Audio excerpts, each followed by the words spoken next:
Bonjour à toutes et à tous, j'espère que vous allez bien. Aujourd'hui, on va traiter d'un sujet qui nous a été demandé énormément de fois ces derniers temps, à savoir sur la fiscalité dans le secteur des crypto-monnaies.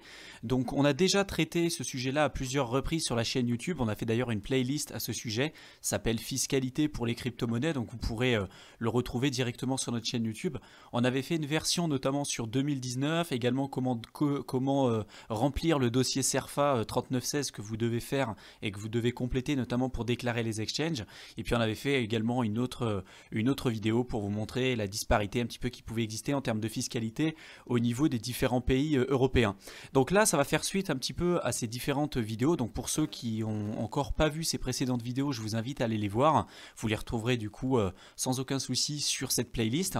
Là, je vais répondre à quelques questions, notamment sur comment déclarer les exchanges, puisque là, vous le savez sûrement, on arrive bientôt à la période notamment où il va falloir déclarer nos exchanges.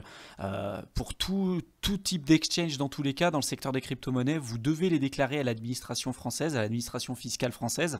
Alors là, cette vidéo, elle va vraiment être orientée plutôt pour ceux qui seront résidents fiscaux français. Pour tous ceux qui habitent par exemple en Belgique ou en Suisse ou même au Canada, malheureusement, cette vidéo ne sera pas faite pour vous. La majorité de notre audience aujourd'hui se situe en France, donc on fait vraiment partie, on va faire une vidéo dédiée justement à ce sujet-là, vraiment pour ceux qui sont résidents fiscaux français. Donc ce qu'il faut savoir, c'est que vous devez, dans tous les cas, que ce soit dans le secteur classique ou même dans le secteur des crypto-monnaies, du moment où vous ouvrez un compte à l'étranger, par exemple si vous avez un compte N26 ou autre, en fait, vous devez le déclarer à l'administration fiscale française.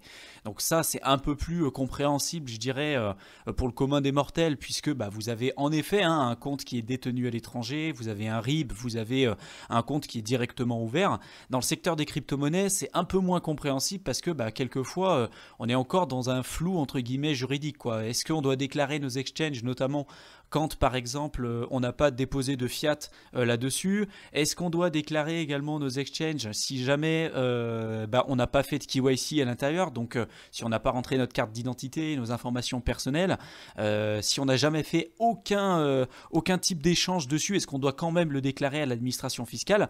Tout ça, c'est des questions auxquelles on va essayer de répondre dans cette vidéo parce que je pense que c'est important et de toute façon tout le monde est concerné.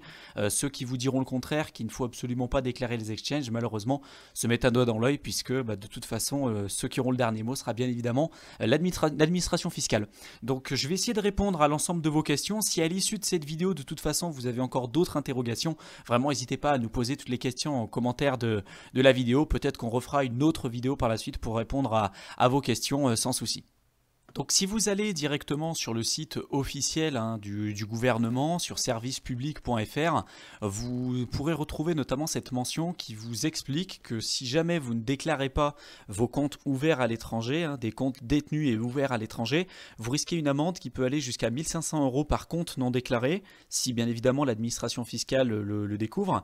Et si le compte il est situé dans un État qui n'a pas conclu avec la France une convention de lutte contre la fraude et l'évasion fiscale, l'amende elle peut être jusqu'à 10 000 € par compte. Alors ça, bien évidemment, en plus, on peut bien faire confiance à l'administration française pour essayer de mettre des pénalités fortes pour ceux qui ne respecteront pas la loi. Donc ça, bien évidemment, c'est inscrit au niveau de la loi, donc vous devez faire attention là-dessus. Tous ceux qui vous disent sur Internet, parce qu'on entend un peu tout et n'importe quoi, des personnes qui vont vous dire « moi, je ne vais pas déclarer mes exchanges parce que dans tous les cas, l'administration fiscale ne pourra pas le savoir, j'ai pas fait de KYC, et puis j'ai jamais fait aucune transaction à ce sujet-là de toute façon sur cet exchange en particulier, j'ai même pas déposé de fiat, donc de toute façon c'est pas à déclarer. Toutes ces personnes-là clairement sont des menteurs. Pour que ce soit clair et pour qu'on puisse répondre aux questions que je vous ai déjà un petit peu évoquées précédemment, que ce soit dans le secteur des cryptoactifs ou même en général à côté, tous les comptes ouverts ou clos à l'étranger doivent être déclarés à l'administration fiscale. Votre compte par exemple BitMEX, votre compte Kraken, votre compte Coinbase, également Binance, etc. Aujourd'hui je pense que tout le monde a au moins un compte pour pouvoir échanger des cryptoactifs, et même ceux qui n'ont pas de KYC ou pour lesquels vous n'avez pas d'exchange avec du fiat notamment, vous devez tout de même les déclarer. Alors ça, de toute façon, c'est ce qui est écrit et c'est ce qui est acté. Vous pourrez poser la question directement aux impôts, parce que de toute façon, on arrive bientôt au moment pour déclarer les impôts, et vous verrez que c'est exactement ce qu'ils vont vous répondre. Il y aura toujours des petits malins qui vont penser qu'ils vont pouvoir passer un petit peu à travers les mailles du filet, et puis d'ailleurs pour ceux qui disent d'ailleurs ouvertement sur Facebook ou sur d'autres plateformes sur Internet qui ne déclarent pas directement leur compte ouvert à l'étranger parce que de toute façon l'administration fiscale ne le saura jamais. Sachez que pour ces personnes-là, ils utilisent quand même un système qui est beaucoup plus développé que ce qu'on peut retrouver en général, et ils sont capables de regarder un petit peu ce qui se dit aussi sur les réseaux sociaux. Donc ça m'étonnerait pas que de toute façon, s'ils veulent trouver de toute façon des personnes qui essayent de frauder, ils le trouveront très facilement. Au vu des amendes que vous pouvez voir ici, dans tous les cas, c'est quelque chose qui n'est pas forcément très compliqué à mettre en place. Si vous avez la bonne méthode et si vous savez comment faire, je vais vous montrer de toute façon après le document où est-ce qu'il faut le télécharger et éventuellement quelles sont les cases à remplir.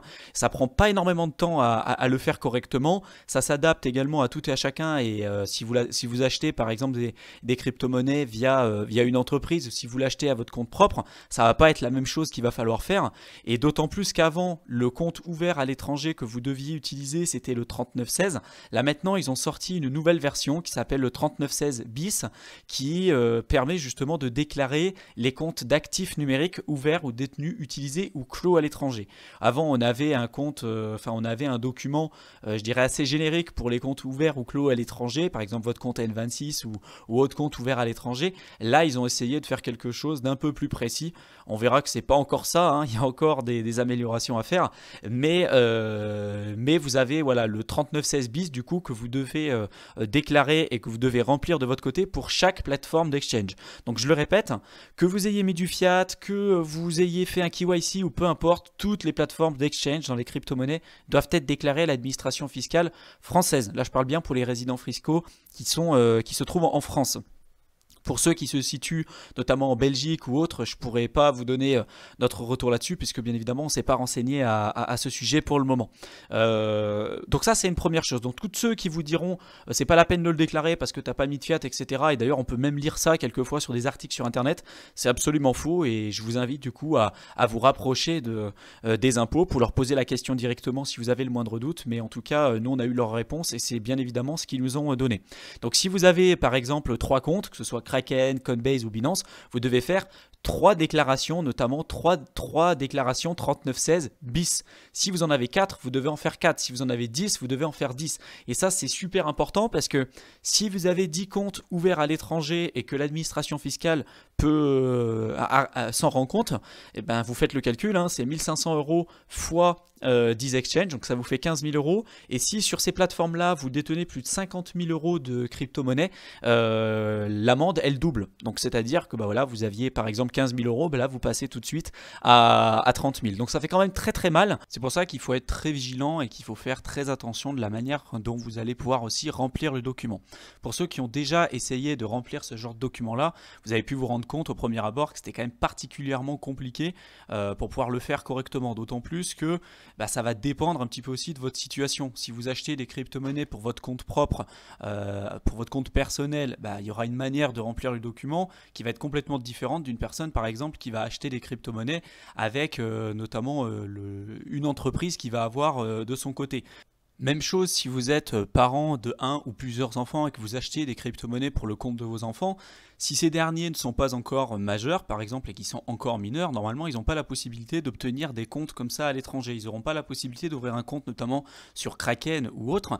Et donc, bah, vous devez déclarer les exchanges pour eux, si vous avez ouvert des exchanges pour leur propre compte. Et du coup, pareil, cette manière de remplir le document, elle va être complètement différente des 2 exemples précédents que j'ai déjà pu vous citer.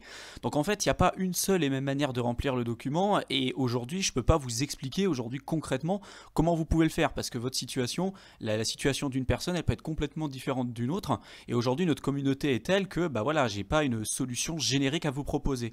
La meilleure solution que vous puissiez faire, si vous voulez vous débrouiller de votre côté, c'est de demander éventuellement quelques informations aux impôts, de rechercher sur Internet, tout en sachant que bah, nous, on s'est déjà cassé les dents là-dessus, parce que bah, sur Internet, vous trouvez tout et n'importe quoi.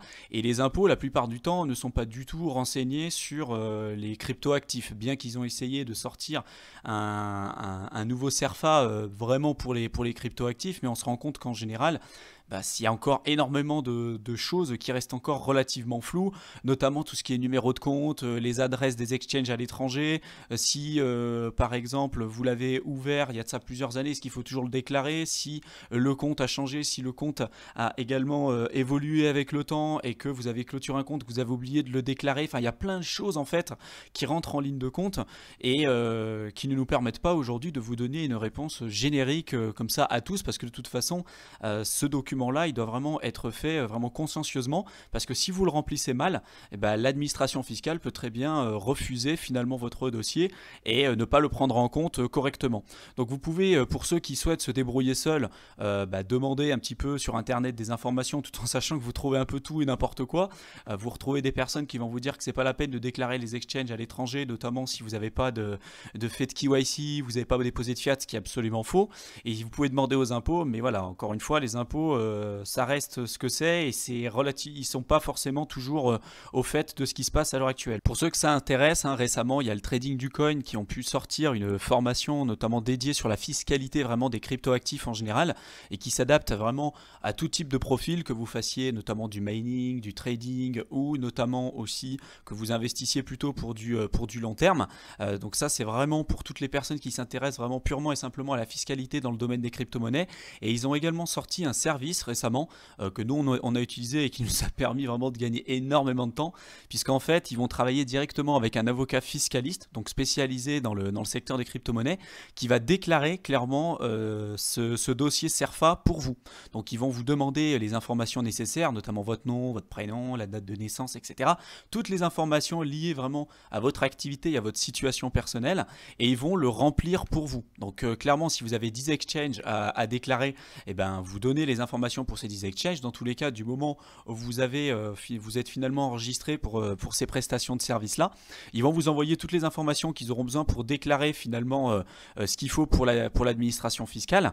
Et en fait, pour vous, ça va être un gain de temps considérable, parce que déjà, vous n'allez pas vous prendre la tête à essayer de comprendre comment faire un petit peu de votre côté pour remplir purement et simplement ce dossier-là, qui est quand même relativement complexe à compléter. Enfin, en tout cas, nous, ça nous a pris énormément de temps déjà un peu à le comprendre. Et puis en plus, comme je vous l'ai dit au départ, il faut que ce soit fait correctement. Si vous ne le faites pas correctement, que vous mettez pas par exemple les bonnes adresses des exchanges, et quelquefois c'est quand même relativement compliqué à trouver les adresses des exchanges, notamment quand ils sont dans des paradis fiscaux. Si vous n'avez pas mis le bon numéro de compte, la bonne date d'ouverture, etc. Si vous achetez en nom propre ou en société, si vous complétez pas correctement clairement le document en général, l'administration fiscale peut refuser purement et simplement votre dossier, et vous pouvez être soumis finalement aux peines que je vous ai expliquées au début de la vidéo.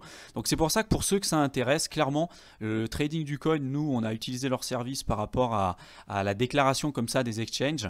Ils le font faire directement par un avocat fiscaliste, donc vous êtes sûr que c'est fait correctement, et en plus derrière vous, ça vous permettra vraiment de vous focaliser sur des choses qui vont vous permettre de gagner de l'argent sur le long terme, que ce soit sur votre stratégie de trading, votre activité de mining, ou même sur votre stratégie plutôt de hold sur le long terme, pour analyser notamment peut-être des crypto-monnaies particulières, etc. Vraiment sur votre stratégie d'investissement, clairement c'est là que vous allez gagner de l'argent. C'est pas pour vous prendre la tête notamment sur comment remplir le 3916 bis du dossier CERFA de l'administration fiscale française, qui est quand même relativement complexe et sur lequel vous n'avez pas réellement de plus-value. Il y a des personnes pour lesquelles c'est leur métier. Je pense qu'aujourd'hui vous avez la possibilité de pouvoir déléguer ce genre d'informations là. Donc pour tous ceux qui souhaitent justement faire déclarer leurs exchanges par un avocat fiscaliste et par une personne justement qui aura été formée pour ça, vous trouverez le lien en description de la vidéo. Pour ceux qui veulent plutôt faire leurs recherches de leur côté, encore une fois, vous êtes libre de faire ce que vous voulez. Nous, on vous présente simplement notre retour d'expérience là-dessus et de ce qu'on a pu faire de notre côté. Après, chacun est libre de faire ce qu'il veut. Et puis si vous avez des questions, besoin d'autres sujets comme d'habitude que vous aimeriez qu'on traite sur la chaîne YouTube, n'hésitez pas à nous donner vos suggestions en description de la vidéo. Je vous souhaite une excellente fin de soirée, j'espère vous retrouver dans une prochaine vidéo. Salut!